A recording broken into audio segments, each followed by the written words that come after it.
excited that you got an opportunity, maybe just within your county, to get a visual experience of a flat top griddle that you might be using for this class.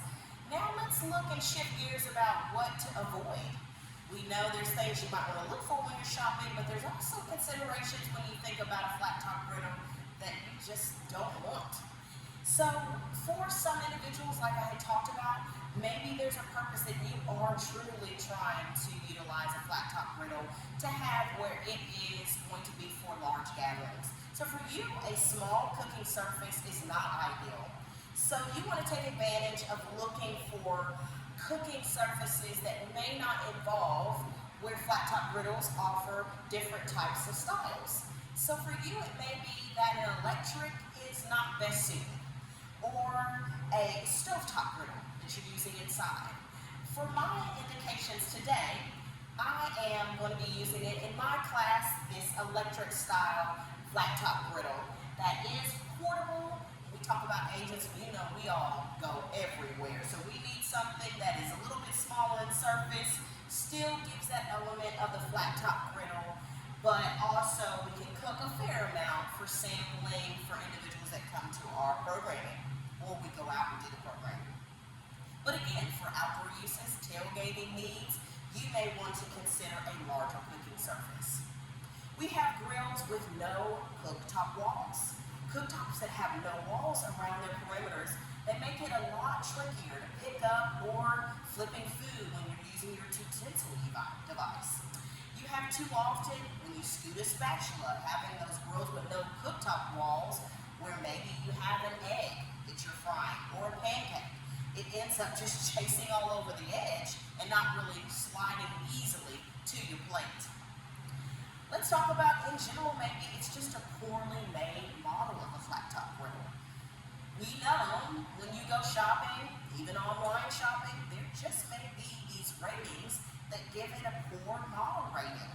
That it's flimsy, it's thin, it has dented legs if you're looking for outdoor, and portableness of having wheels.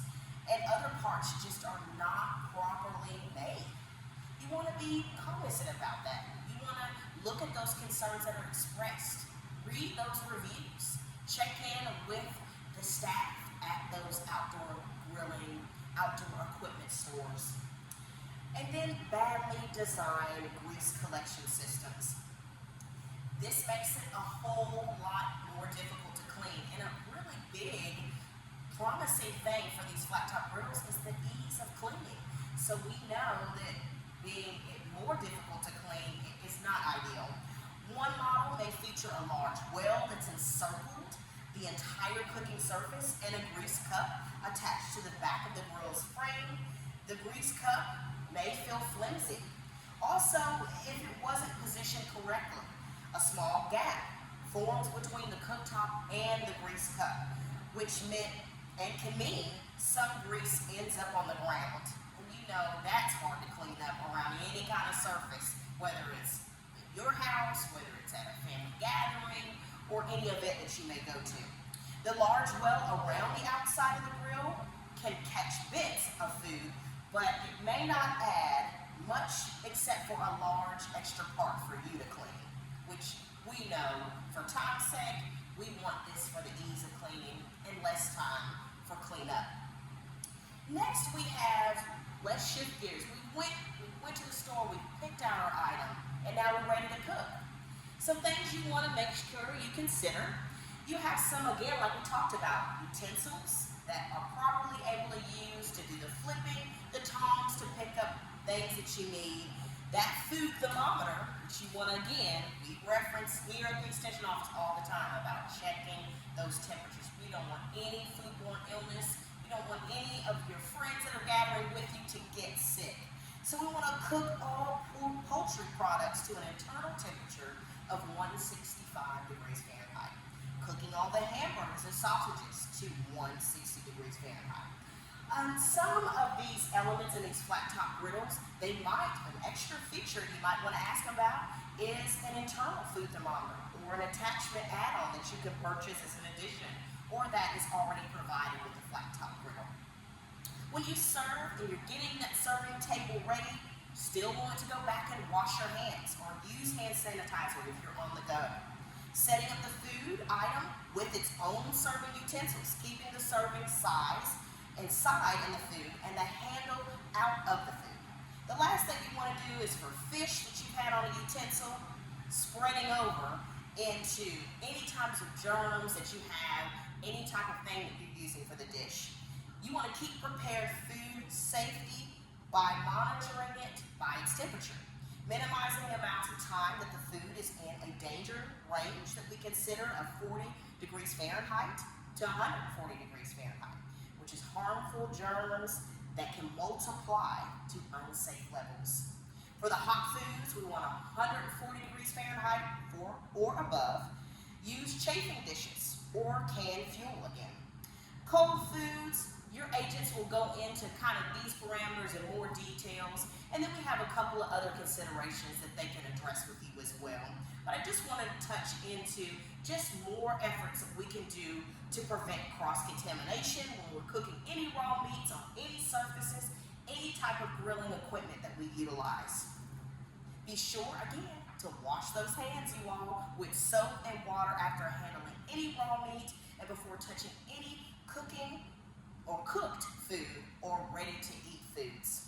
The only way we know we can eliminate harmful germs in raw meat or poultry is to cook them properly. So again, we want to be especially emphasizing about these temperature regulations that we want to follow. My last thing is just kind of a fun element that you might want to add to your outdoor grilling. Some people need to have all of their contents in one area ready to go, whether it's the use of a small portable type of flat top griddle or outdoor griddle. So they have these handy dandy things that are your barbecue caddies that you can hold a plethora of items, your condiments, your utensils, your paper towels, maybe a damp cloth that you need to use to wipe things down as you go, your utensils that you're going to use to pick items off from your flat top griddle. So this is just an example. It can be as cute, it can be as detailed as you like, it can have as many items that you can to be stored in one place. I thank you so much for coming today. I'm personally not going to cook necessarily for this lesson on here, but I have shared with the agents some tasty recipes. One that we know is becoming a lot popular out there, a smash burger that we have on our flat top griddle. And again, it's your agent's discretion. Maybe they want you to sample some nice, tasty recipes that they've selected and they picked out for your flat top griddle lesson. And just enjoying the time, the social gathering that flat top griddles can provide to you and your homes and the events you attend to alike.